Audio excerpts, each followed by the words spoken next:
bi ñu sante yàlla julli si yonent bi sallallahu alayhi wa sallam di ñaanal suñu sëriñ suñu waajur bi fi jógee sëriñ Saliou Touré yàlla na suñu borom wàcce yërmandeem si kawam te taas ko si àjjana yu kawe yi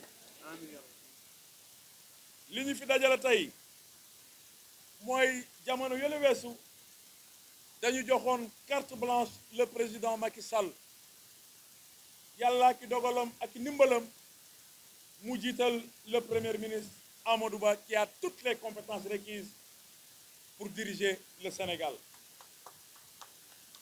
bi affaire bi amee ñu ne ñun duñu joxe bopp rocc làmmiñ candidat wu président Macky Sall mooy suñu candidat nitu Macky Sall mooy suñu nit ku ko noonoo ñu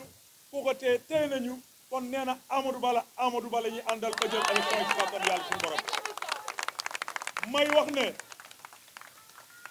ñi taxaw di dingaat le premier ministre Amadou Ba jàpp naa ne laal nañu laalaake nañu xam ne laal suñu candidat mooy laal ñu te pare nañu joxe suñu bakkan ngir jox réew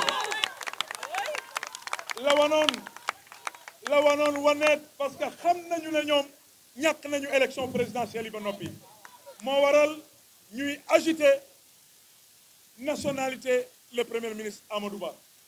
koo xam ne fii la admis concours ENAM génn nekk inspecteur des impôts nekk directeur général des impôts nekk ministre de l'économie et des finances nekk ministre des affaires étrangères nekk premier ministre jamono yooyee kenn musul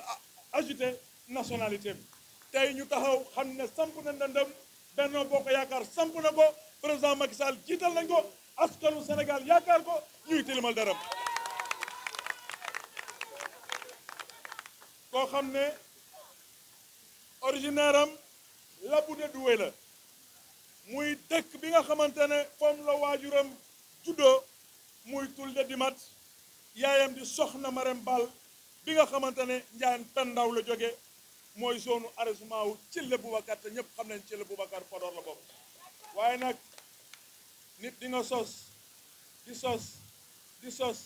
ba lamb sa gannaaw jaawale ko foog ne keneen a ko moom moo waral tey opposition bi nga xamante ne c'est des hommes courts aux idées très courtes qui ne parviennent pas non seulement à proposer un programme à la population sénégalaise mais c'est une opposition à perte de vitesse qui ne cesse d'insulter la conscience des Sénégalais et Sénégalaises nañu xam ne benn candidat la ñu am muy Amadou Ba te li waral suñu diggante ak moom danañ ko doxal danañ ko xeex li ñu yoon may ba teg ko su bopp réew mi parce que fal Amadou Ba mooy continuité wu bilan wu président Macky Sall ñu jàpp ne ay fan yu néew mu am ministre bi nga xamante ne moom la ñu dénkoon wàllum mbay mi mu démissionné te ñu nekk en pleine campagne agricole kookee démissionné ngir coobere boppam est-ce que kooku askanu Sénégal taxaw na ëllëg pour liggéeyal ko ñun déggamuñu ko dama jàpp ne tey ministre boobu démissionné en pleine campagne électorale dañ ko war a poursuivre pour haute trahison parce qu'il a trahi toute une nation loolu mooy yoon ku mel noonu est un danger permanent un candidat nuisible à la population sénégalaise parce que li mu def romb na sax ab crime kooku waruñu ko wóolu sax ba di ko parrainé ba muy taxaw naan day wootu baatu askanu Sénégal kon nag mbokku Sénégal mooy wax ne jot na tey ñu bokk ndey bokk bàyyi taxawu te bañ a calculer suñu candidat Amadou Ba ndamam mooy suñu ndam victoire am suñu victoire gàcceem suñu gàcce lay doon te gëm naa ne du am gàcce parce que bu jaree xeex dinañu xeex bu jaree défendre le bilan positif du président Macky Sall nous le ferons à travers des arguments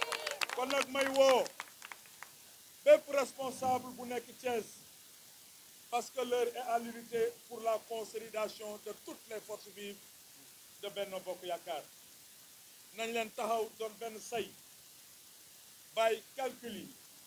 bàyyi xeex yi bàyyi bojjante yi bàyyi suujante yi xam ne lenn moo war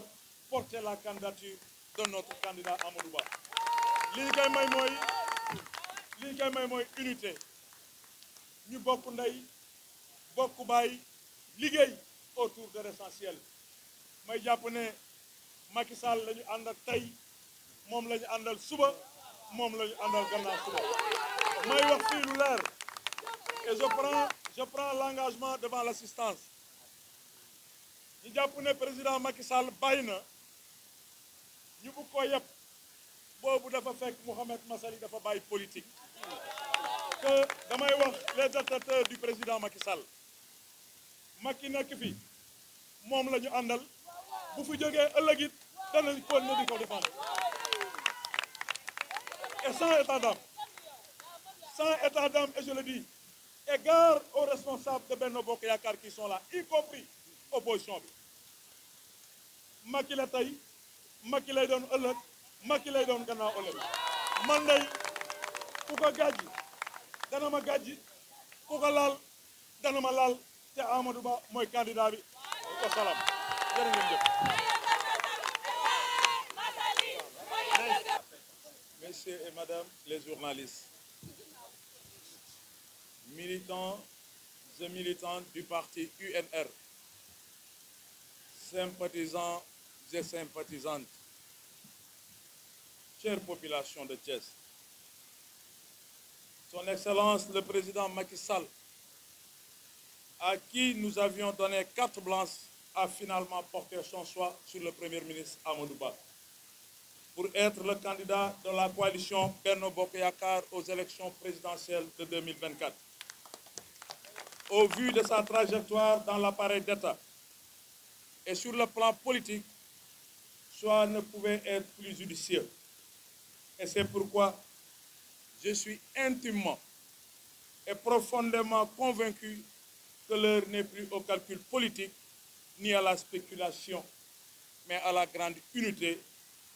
dans le resserrement des rangs pour la consolidation des acquis de la coalition historique Benno Bokk Yakaar. Que les égarés sachent que Benno Bokk Yakaar n'a et ne peut avoir qu'un seul candidat, en l'occurrence le Premier ministre Amadou Ba, choisi par son Excellence, Monsieur le Président Macky Sall. Que ceux qui agitent la question de la nationalité du candidat Amadou Ba doivent savoir raison garder, car sans le savoir, ils sont en train de mettre en marche la machine dévastatrice de l'autodestruction. Et puis, pourquoi ces pourfendeurs qui l'agitent ne l'ont jamais évoqué quand il a réussi au concours d'entrée à l'École nationale d'administration, quand il est devenu inspecteur des impôts, directeur général des impôts et des domaines, ministère de l'économie et des finances,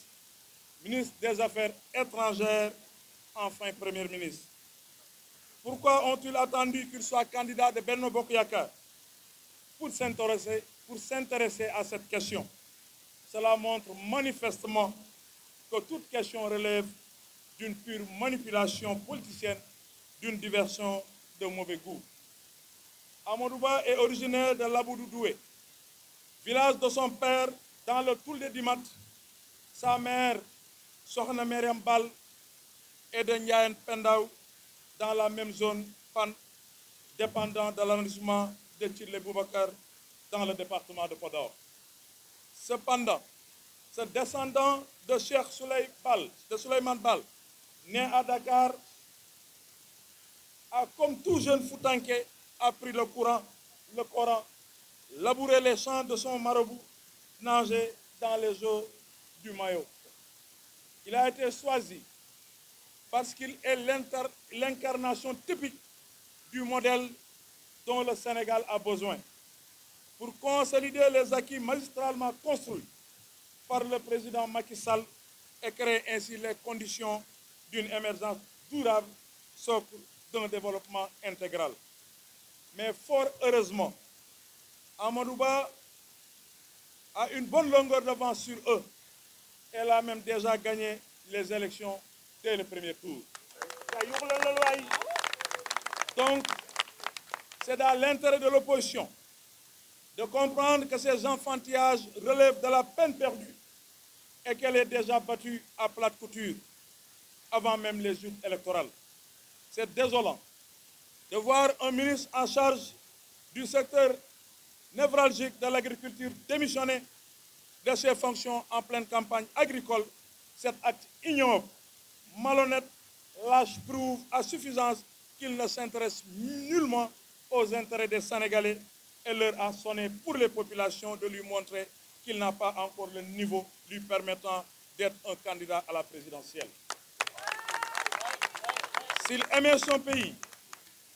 jamais il ne rendrait le tablier en plein hivernage,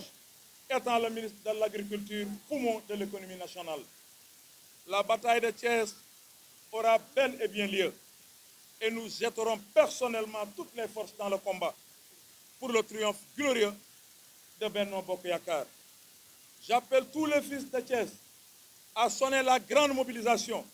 autour de notre candidat pour le triomphe des valeurs et des principes sacro-saints de la République. Nous devons nous mobiliser comme un seul homme pour la victoire du candidat Amadou Ba au nom de l'intérêt de la Cité du Rail. J'en appelle à la responsabilité de tout un chacun. En ce qui me concerne, moi et le parti Union pour une nouvelle République, nos convictions politiques derrière le président Macky Sall restent les mêmes. Et nous allons nous déployer sur le terrain pour les mettre en mouvement au bénéfice de la coalition et de son candidat aux élections présidentielles de 2024. C'est ainsi qu'une tournée nationale est inscrite sur nos tablettes pour aller à la rencontre des populations à la base pour promouvoir les valeurs de la coalition en vue de son meilleur enracinement jusque dans les chaumières et porter la candidature du Premier ministre Amadou Ba. Macky aujourd'hui, Macky pour toujours, et nous allons nous battre pour le triomphe du candidat Amadou Ba qu'il a choisi. Nous soutenons ce candidat et nous investirons sans aucune retenue jusqu'à ce qu'il gagne les élections présidentielles. Mbokk yi